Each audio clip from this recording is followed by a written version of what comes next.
welcome to another exciting episode of Weekly Entertainment, your source for madcap mayhem and broadcast journalism brought to your home every single week, actually 3 times a week on some stations.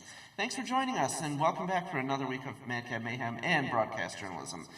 Well, here we are. It's another week, and what do we have in the news today? Starbucks has implemented a new policy. I'm not really a big coffee drinker, but, sometimes I like to stop in there for a cup of hot cocoa. They have really good dark hot cocoa. Check it out. But I'm not a coffee drinker. But anyways, they implemented a new policy where you're not allowed to smoke 25 feet in front of the entrance, because some people will stand right outside the entrance and smoke and hang out, but now you can't smoke 25 feet in front of a Starbucks entrance, which is really cruel and unusual punishment for smokers because there's a Starbucks every 25 feet. So I guess nobody gets to smoke any time. Well, okay, another thing, we had the Miss USA pageant last night, and yeah, I caught some of it. I was busy writing the show, which I do the night before, so I really didn't have a chance to watch it, but it was on in the background. And we have a video of a portion of this show, and Miss Utah, I guess Marissa Powell. Well, let's let the tape do the talking, can we? Let's roll that. Okay, well, let's start with Utah. Please join us and select a card.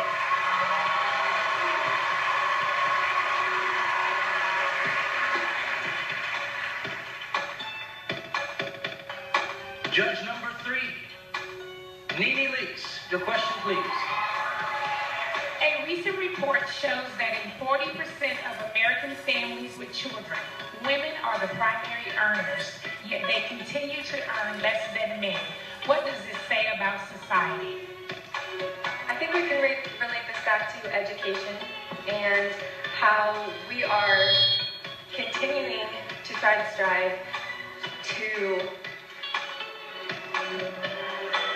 figure out how to create jobs right now. That is the biggest problem, and I think especially the men are seen as the leaders of this, and so we need to try to figure out how to create education better so that we can solve this problem. Thank you. Thank you, Utah. Thank you, sweetheart. All right, next let's have Alabama join us. Alabama. What did she just say? What was that? I mean, seriously. I'm speechless, folks. I am completely speechless. That made not a lick of sense. Stay in school, kids. That's the message with this. Stay in school. All right. Well, we have a lot to get to tonight. We have a new segment of the show, Retro Reviews, and but we have a very special Man on the Street segment right now with Xander, and he's going to be, I guess he was out and about the other night and checked out some local community events, so let's check that out, and tell you what, you won't be dumbed down watching this show. The next Miss USA is not watching Weekly Entertainment, so let's go to Xander with Man on the Street, shall we?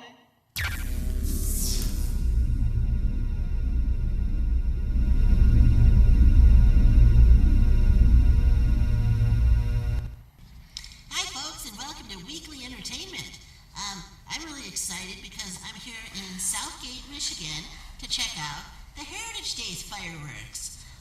It's actually June 14th today, and no, the 15th. Sorry, folks. I'm just too excited about this because I've been enjoying all the carnival rides and all the fun stuff going on, and there's lots of people and lots of kids, and it's just been a blast. Well, we're all here for the fireworks, and we're going to bring you a little bit of the fireworks presentation, and we're going to have a great time. And I'm over here. I drove up here. I actually, just between you and me, I stole Rudolph's car. He doesn't know because he's too lazy and he wanted to sleep till 3 o'clock in the afternoon.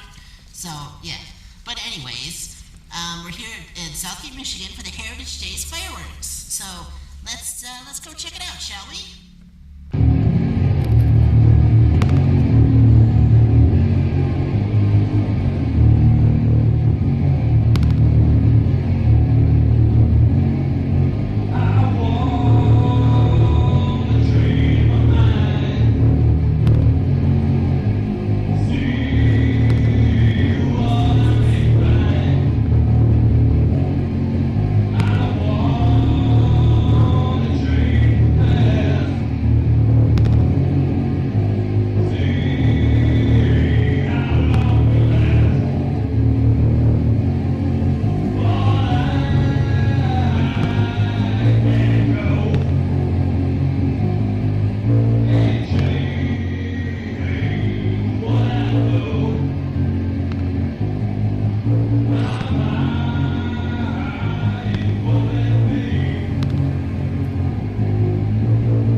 folks. That's it for... Hey, turn off your lights.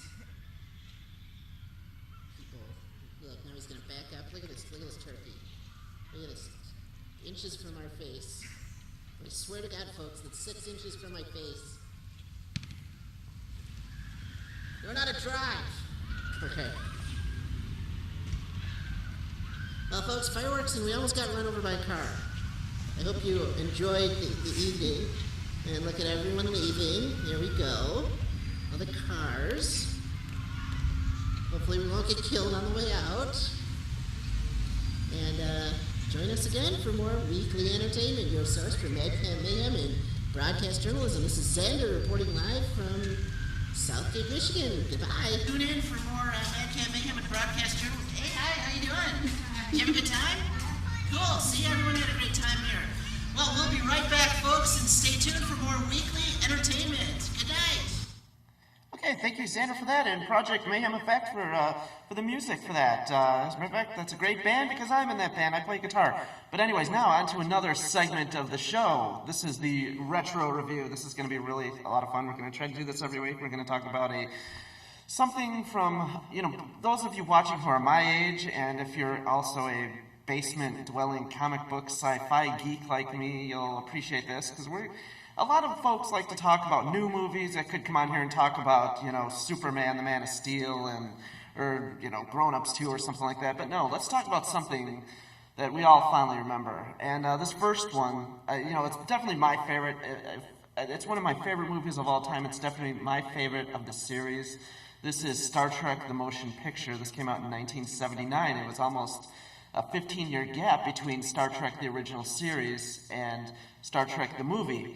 And the fans were just rabidly hungry for new Star Trek, and we got it in a big way. Now, this movie really didn't do well at the box office. It did okay. I remember my dad taking me to go see it. I was like 6 years old and just completely blown away and in awe. We got a look at the new Enterprise. The entire original cast came back together for this, and it was just a huge, huge movie. And I think it showed the beauty and grandeur of all the ships and in space, and we got this new mysterious entity known as V'ger, and it was just, it really gave us an idea of the scale of things, like a V'ger, for instance, or even the Enterprise in the long 4-minute segment of the ship's reveal, and we truly got a sense of wonder and danger and excitement. We knew this entity V'ger was up to no good, and we had no idea what it was or where it came from, and we still don't. So let's take a look at the trailer. It's Star Trek: The Motion Picture, 1979.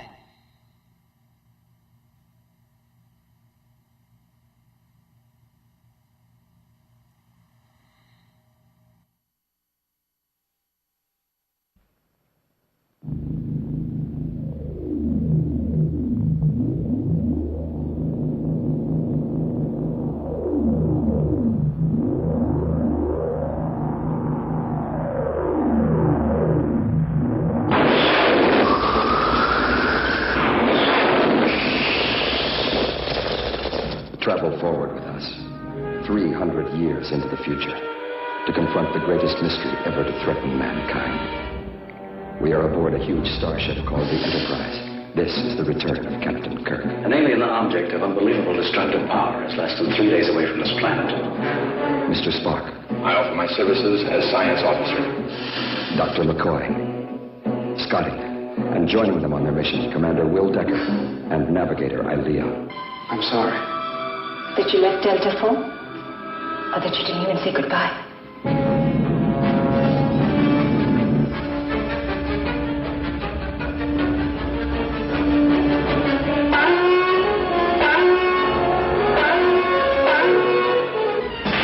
Get us back in impulse power. Full reverse.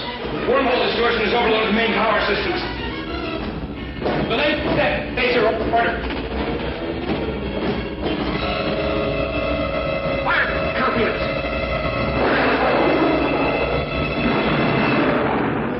This, then, is the epic journey of the Starship Enterprise, traveling to the outer limits of time and space to challenge a vast, living machine of destruction.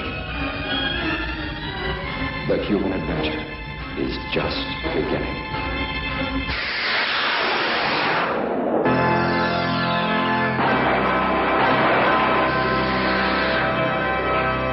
Star Trek, the motion picture.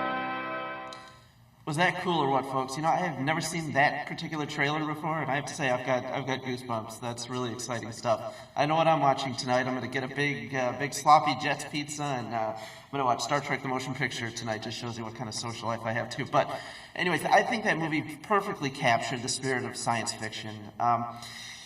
People going into it may have been fans of Star Wars and expecting a super, adventurous space opera, but this was the other side of the coin. This was more in the vein of 2001: A Space Odyssey.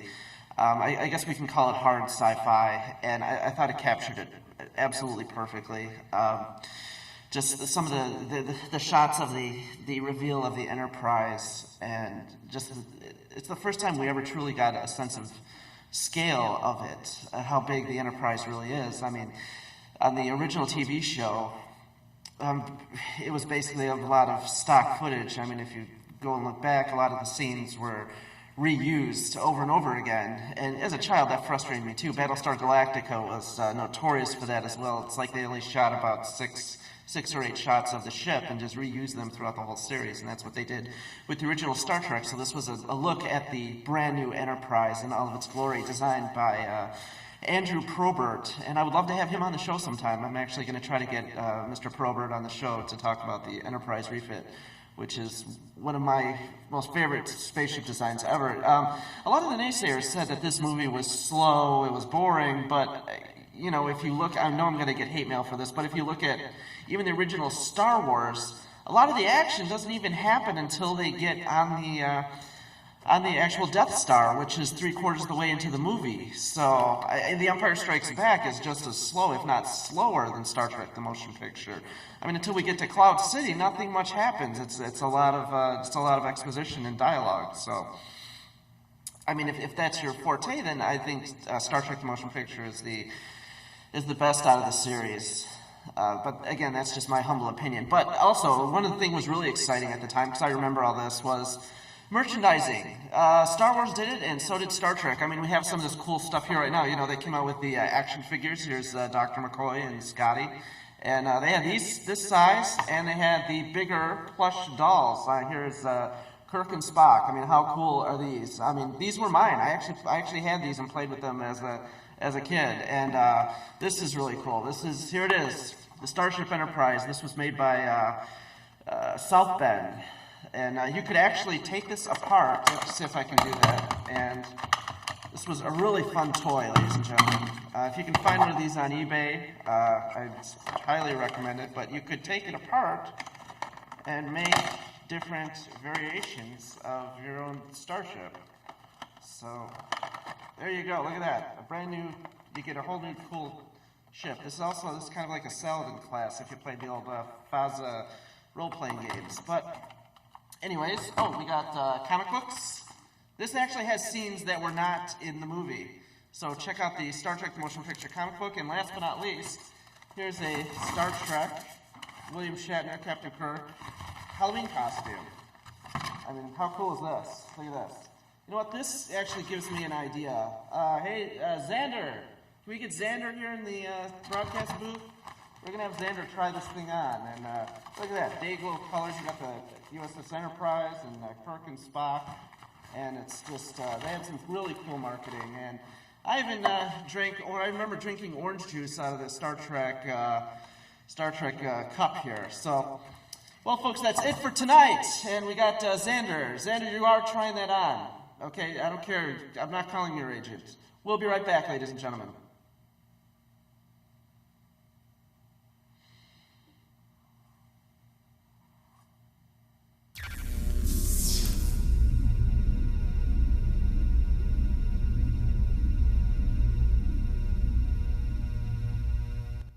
She packed my bags last night at pre-flight. 0 hour, 9 a.m. And I'm gonna be high, yeah, as a kite by then. I miss the earth so much. I miss my wife. It's so lonely out in space on such a timeless flight. And I think it's gonna be a long, long time till touchdown brings me round again to find I'm not the man they think I am at all. Oh, no, no, no. I'm a rocket man. Rocket man. Something up here alone. I cannot believe that he is making me wear a William Shatner costume. Well, folks, thanks for tuning in tonight. I hope you enjoyed the fireworks presentation, the retro movie review, and be sure to check us out every other Thursday at Bench Pub in Livonia, Michigan, and I'm gonna be as high as a kite by then, 'cause I'm a rocket man. That's right, thank you. And keep on trekking and live long and prosper. And well, that's the show for tonight. And I'm gonna go take off this William Shatner costume. And I hope everybody had a good time and drive safely. And tune in next week for more Man Coming.